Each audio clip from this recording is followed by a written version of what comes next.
Welcome back to another episode of Throwing in the Towel. Each week I dive deep into the NFL season and make the tough call on which team it's time to give up on, whether it's due to a string of injuries, a long losing streak, or just plain bad luck. Some teams just don't have what it takes to make it to the postseason, and in today's episode I'm going to be throwing in the towel on team number 5.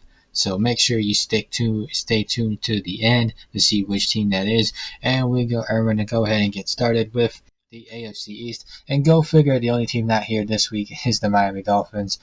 So we have the Jets, Patriots, and Bills this week. And for the Patriots, this team just keeps finding new rock bottoms. Just about any other team would have beaten an injury-ravaged Dolphins. Injury-ravaged Dolphins team on Sunday, especially since the Dolphins spent most of that game trying to lose, whether it was missing kicks, botching snaps, or turning the ball over, or committing penalties. But it's hard to lose more than these Patriots, and it showed in Week 5. And perhaps maybe the Patriots are trying to win now, so they're going to make the switch from Jacoby Brissett to Drake May. Will that work? Will it succeed? I have no idea. I guess we'll have to see how it looks on the field. But if the past 5 weeks have been an indicator, the answer would be no. For the Jets, for many years, this is a team that has been plagued by poor quarterback play. The team had skill, talent, position, and a stout defense, but gangrene was perennially held back by substandard play under center. The addition of Aaron Rodgers was supposed to remedy that issue. But Sunday in London, at least, he looked less like a 4-time MVP and more like one of those bad single colors that had plagued the Jets for so long. Also looked like a 40-year-old quarterback, not only coming off a torn Achilles, but also a 40-year-old quarterback that's been taking a beating behind an offensive line. And things got so bad in New York for the Jets, or Jersey rather, that the Jets fired their head coach Robert Saleh. And really, the only thing surprising to me about this move is just the timing of it, like when it happened. I thought, at the very least, this was something that might have happened after the season, but to have it happen so soon, it just kind of feels very off. And lastly, we have the Bills. And remember when this team was 3-0 and looked like arguably the best team in the AFC? Yeah, about that. After getting waxed by the Ravens last week, the Bills faced another tough opponent in Week 5 in the Texans, and the outcome of that game may have been the least of Buffalo's problems.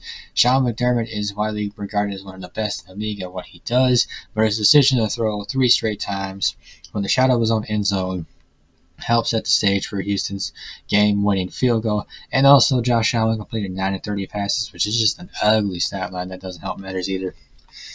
Then we go to the AFC North, which has the Bengals, Browns, and Steelers represented this week.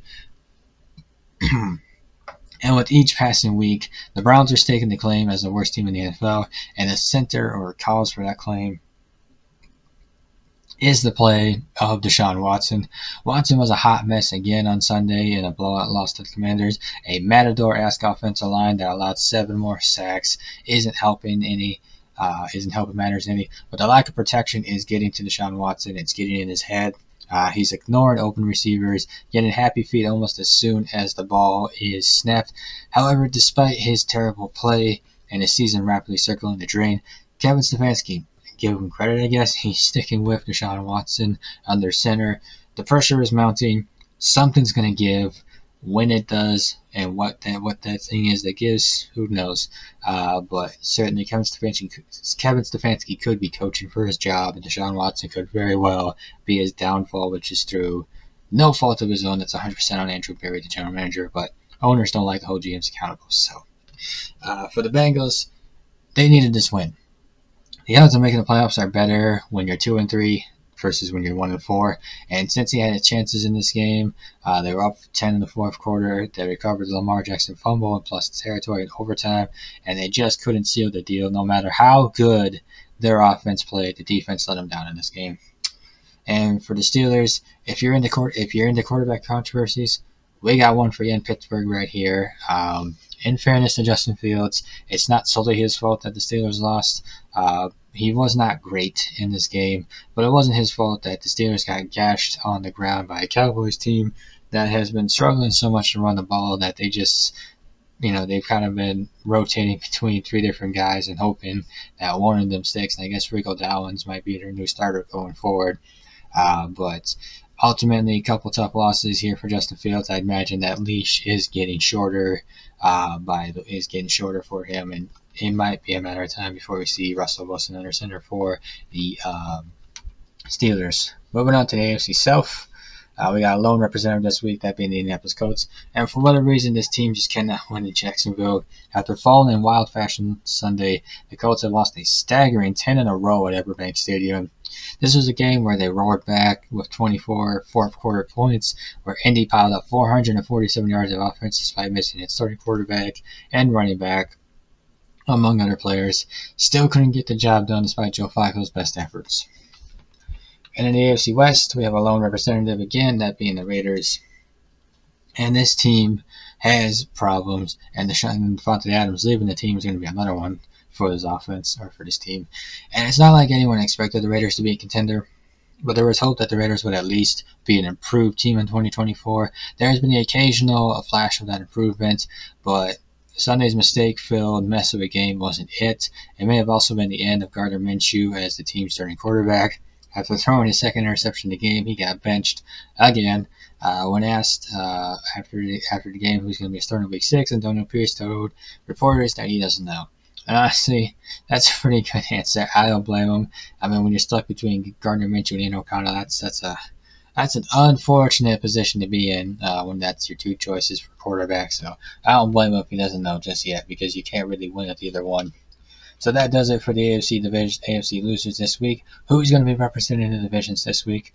Well, you already know who the representative in the South and the West are. But for the East, we have the Patriots, and for the North, we have the Browns. Now moving on to the NFC, which didn't really have a whole lot going for it this week. A lot less teams featured this week. So we start with the NFC East, or I guess I got ahead of myself here. We had to pick an AFC representative, obviously, between those four teams. And even though Cleveland's a bad team, I think New England's worse. So New England is going to represent the NFC this week. Now we can move on to the NFC and talk about what's going on there. And we start with the NFC East, which has no representative this week. I think that's the first for this season of throwing in the towel is no division with no representatives. So the Eagles were on a bye. The Cowboys and Commanders got a win, and the towel was thrown in on the Giants, although they did get a win, so congrats to them on that. Now, granted, am I going to rescind my decision on the Giants? No.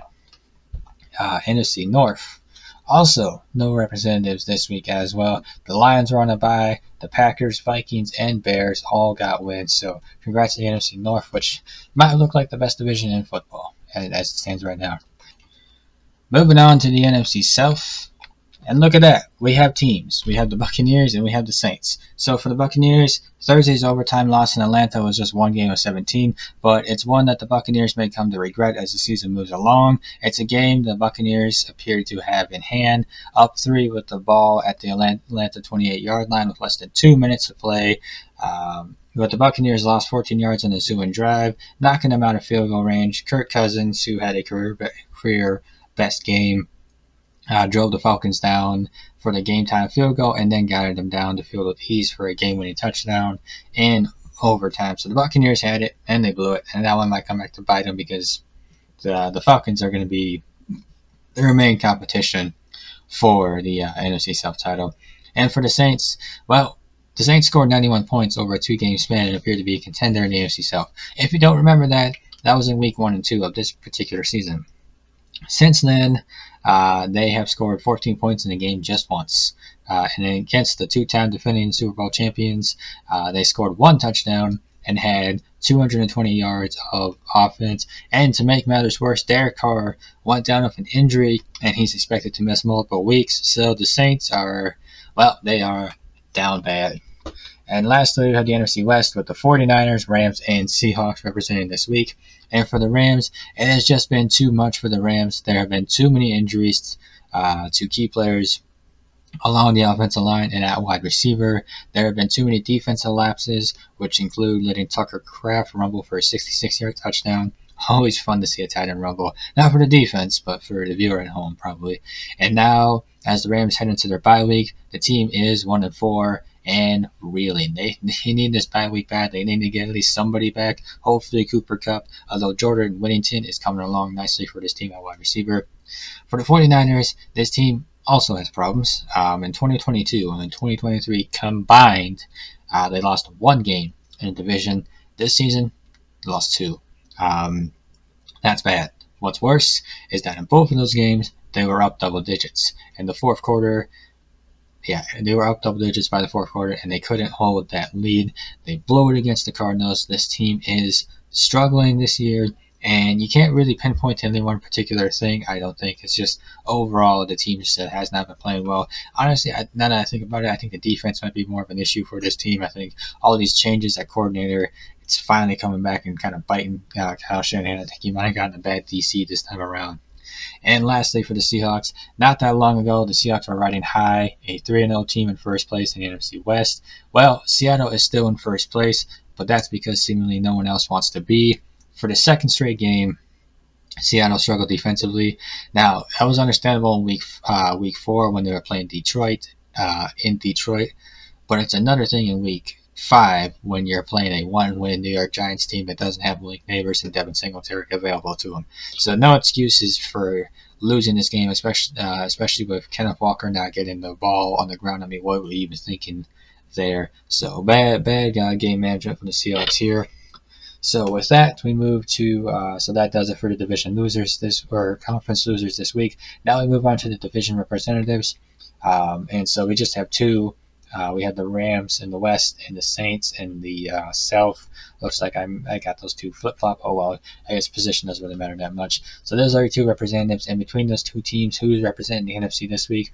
It's the Rams. Back-to-back weeks, the Rams are representing the NFC. I'd say, this team is probably the worst, and it is the worst team in the NFC. So before we get to this week's team, we go to the recap. So week 1, it was the Panthers. They lost to the Bears. Andy Dalton had himself a bad game, but he's still the starter on the center as of right now. The Giants got a win over the Seahawks. As I said earlier, I'm not rescinding my decision to throw in a towel on this team. The Titans were on a bye week. Might say probably a much needed bye week. Give them some time to evaluate things. Granted, they're sticking with Will Levis, which understandable, I guess. And then the Jaguars finally got a win. Congrats to them. They got a win. Am I rescinding my decision on this team? No. You beat the Colts in Jacksonville. That's kind of about the only thing this team does right, it seems like. And so with that, we move on to the Week 5 team. Who is team number 5 that I'm throwing in the towel on? Well, this team has managed to evade having the towel thrown on them so far, but no more. It's the New England Patriots. That is the team I'm throwing a towel on this season. Now, the good news for New England is that expectations are low, so even though they are most likely going to have a losing record and a losing season, it's okay to an extent because you have a first-year head coach and you have, I think they have a GM or de facto GM. I'm not entirely too sure what's going on in that front office up there, but you also have a rookie quarterback in Drake May that you are just now trotting out on the field for Week 6. So New England, it's all about just trying to figure out what you have in Drake May, what he does well, what he doesn't do well, and how can you fix things. And the most important thing is going to be in the next offseason to surround Drake May with talent. Do not make the mistake of failing to build your team around the guy that you drafted in the first round. And with that, that does it for this week's episode of Throwing in the Towel. I'm Dougie Doug. Thank you so much.